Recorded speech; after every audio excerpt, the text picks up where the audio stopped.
اعوذ باللہ من الشیطان الرجیم بسم اللہ الرحمن الرحیم۔ دوستو السلام علیکم۔ آج آپ کی خدمت میں فیملی لاز کے حوالے سے، ڈائیورسز کے حوالے سے، جو ہمارا معاشرہ اس وقت ٹوٹ پھوٹ کا شکار ہے، اس حوالے سے ہم گفتگو کریں گے۔ خاوند اور بیوی ایک گاڑی کے پہیے ہیں۔ خاوند اور بیوی مل کر ہی گھر بناتے ہیں، اور خاوند اور بیوی ہی جو ہیں وہ معاشرے کو اچھے افراد مہیا کرتے ہیں، ان کی تربیت کر کے۔ جن معاشروں میں بنیادی یونٹ گھر جو ہے وہ شکست و ریخت کا شکار ہو جاتا ہے، ان معاشروں میں پھر روحانی اقدار کی کمی کی وجہ سے امن و سکون تباہ و برباد ہو جاتا ہے، اور معاشرے کے افراد نفسیاتی مسائل سے دوچار ہو جاتے ہیں۔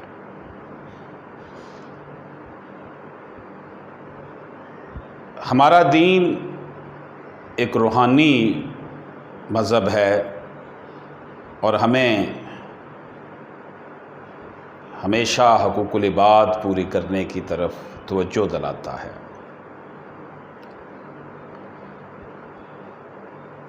اس لیے ہمارے معاشرے میں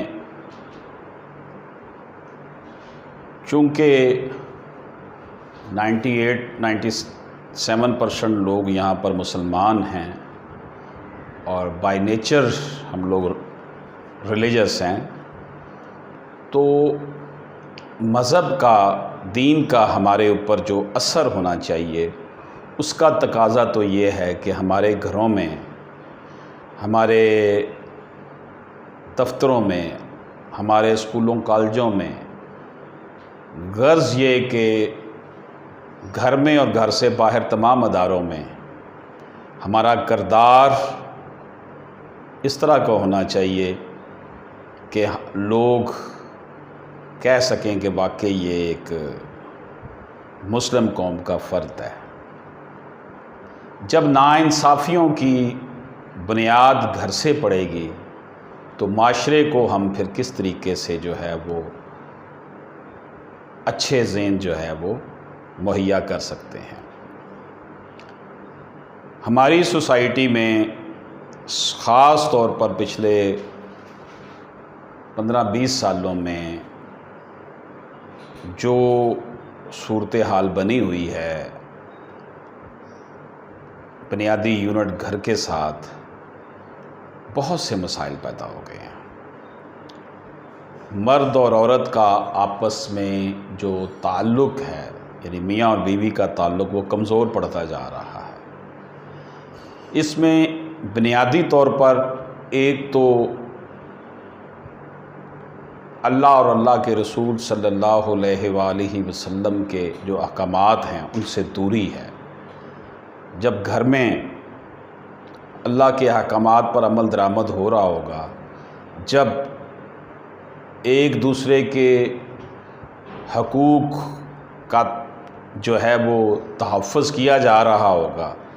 بیوی اپنی ضروریات جو ہے پوری کرنے کے لیے اپنے خاوند سے جو ڈیمانڈ کرے گی، خاوند اسے پورا کرتا ہے، اور خاوند گھر کا انوائرمنٹ پرسکون رکھنے کے لیے اپنی بیوی کے ساتھ مل کر اپنے گھر کو واقعی جو ہے ایک گلشن بناتا ہے، تو اس کا الٹیمیٹلی رزلٹ یہ ہوتا ہے کہ جو اولاد ہے وہ پرسکون ہو کر پرورش پاتی ہے، ان کی تعلیم بہتر جاتی ہے، ان کو کسی قسم کی پریشانی کا سامنا نہیں کرنا پڑتا۔ دوسری طرف جب میاں بیوی فنانشل پرابلمز کی وجہ سے لڑتے ہیں، یا گھر میں جو ہے وہ سکون نہیں رہتا، جو کہ ایک اسلامی معاشرے کی اساس ہونی چاہیے، پیسہ، دولت، شان و شوکت اور بے تحاشا ناجائز ضروریات کے لیے جب ڈیمانڈ بڑھتی چلی جاتی ہے تو پھر خاوند اور بیوی کے درمیان جو تعلق کمزور ہوتا چلا جاتا ہے۔ آج کی عورت جب دیکھتی ہے کہ mobile phone, social media, internet, web sites پر، اور وہ جناب لوگوں کے ساتھ پھر وہ تقابل کرنا شروع کر دیتی ہے اپنے گھر کا اور اپنے خاوند کا، یہ چیز جو ہے وہ گھر کو پھر بریک کرنا شروع کرتی ہے۔ میں چونکہ پریکٹسنگ لائر ہوں، میرے پاس بہت سے کیسز آتے ہیں، عجیب و غریب صورتحال ہوتی ہے۔ یقین جانیے گا بعض کیسز ایسے ہوتے ہیں کہ کوئی مسئلہ نہیں ہوتا، صرف اتنا ہوتا ہے جی مجھے تو اس نے جو ہے وہ کبھی وہ پوچھا ہی نہیں ہے تمہارا کیا حال ہے، مجھے گھمانے نہیں لے کر گیا۔ پوچھا گیا جی اور کوئی مسئلہ؟ نہیں اور مسئلہ کوئی نہیں ہے، خرچہ مل رہا ہے جی مل رہا ہے، بچے اسکول جا رہے ہیں جی جا رہے ہیں۔ بھئی گھر کا نظام چلانے کے لیے تھوڑا سا ایٹیٹیوڈ ڈیفرنٹ رکھنا پڑتا ہے، خاص طور پر ہمارا معاشرہ اس طرح کا ہے۔ مرد جو ہیں وہ بھی ہماری سوسائٹی میں صورتحال یہ بن گئی ہے کہ یہ موبائل فون کا بے تحاشا استعمال جو ہے، اس سے جو ہے ان کے تعلقات جو ہیں ایسے لوگوں سے، ایسی خواتین سے جو ہے وہ قائم ہو جاتے ہیں جو with the passage of time ان کے خاندان کے لیے جو ہے وہ مہلک ثابت ہوتے ہیں۔ تو اپنے گھر کو برباد کرنے سے سب سے بڑا نقصان اولاد کا ہوتا ہے۔ اولاد رل جاتی ہے، میاں بیوی میں ناچاکی اور طلاق کی صورت میں بیوی کہتی ہے جی بچے مجھے ملیں، میاں کہتا ہے کہ مجھے ملیں، اس طرح ناچاکی میں بچے جو ہیں وہ فٹ بال بن جاتے ہیں اور بچوں کو نفسیاتی مسائل کا سامنا کرنا پڑتا ہے۔ اس لیے ضرورت ہے اس امر کی کہ جب بھی گھر میں ناچاکی پیدا ہو، میاں بیوی کے درمیان کوئی ڈفرینسز ہیں، تو ان ڈفرینسز کو دور کرنے کے لیے کونسلنگ بہت زیادہ ضروری ہے۔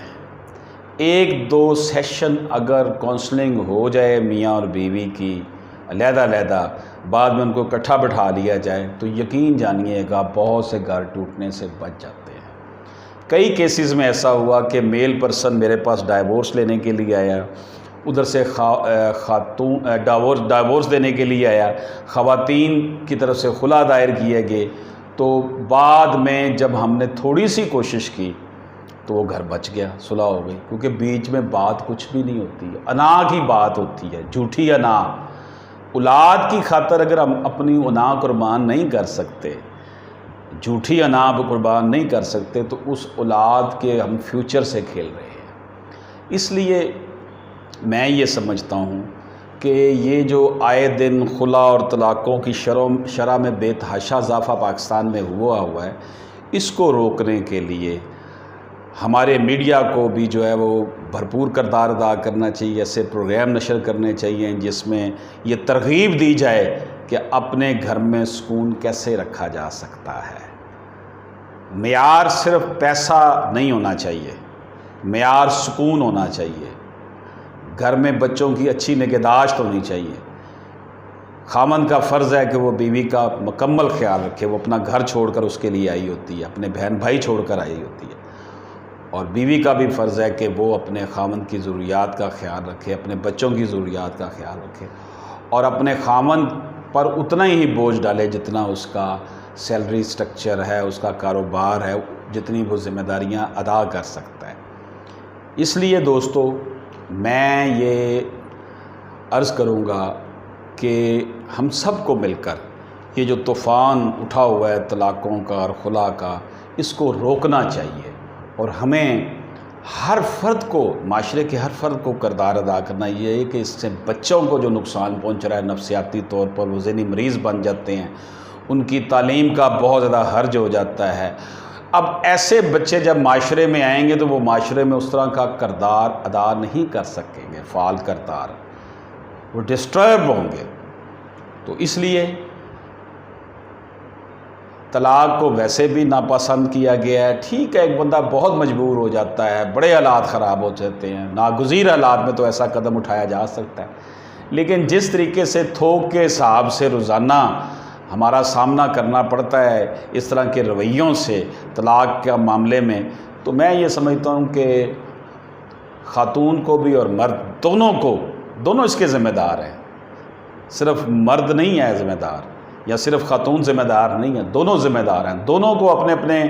حدود میں رہ کر، پیرامیٹرز میں رہ کر اپنا کردار ادا کرنا چاہیے، اور جب بھی ڈیورس اور خلا کا معاملہ آئے تو کسی نیوٹرل شخص سے مل کر کونسلنگ لے لیں، کسی سمجھدار آدمی کے ساتھ بیٹھ جائیں، کسی ایلڈر سے مشورہ لے لیں۔ ہمارے معاشرے میں پہلے خاندان کے بزرگوں کی بڑی اہمیت ہوا کرتی تھی، اس لیے گھر برباد نہیں ہوتے تھے۔ اب گھر کے بڑوں کو، باپ کو، دادا کو جو رسپیکٹ نہیں دی جاتی، تو رزلٹ یہ نکلا ہے کہ پھر وہ جس کا جی جہاں پہ آتا ہے منہ اٹھائے وہاں پہ پھر رہا ہوتا ہے۔ اللہ پاک سے دعا ہے کہ اللہ پاک ہمارا یہ معاشرتی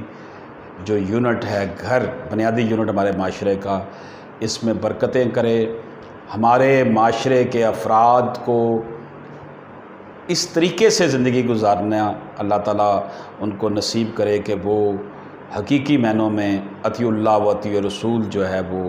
اس کے جو ہے وہ ترجمان بنیں، اور اپنی اولادوں کی خاطر، اپنی اولاد کی خاطر جو ہے اپنے گھر کو جہنم نہ بنائیں، اور ایک دوسرے کے ساتھ کمپرومائز کر کے زندگی گزاریں۔ اللہ پاک ہم سب کا حامی و ناصر ہو۔ اللہ حافظ۔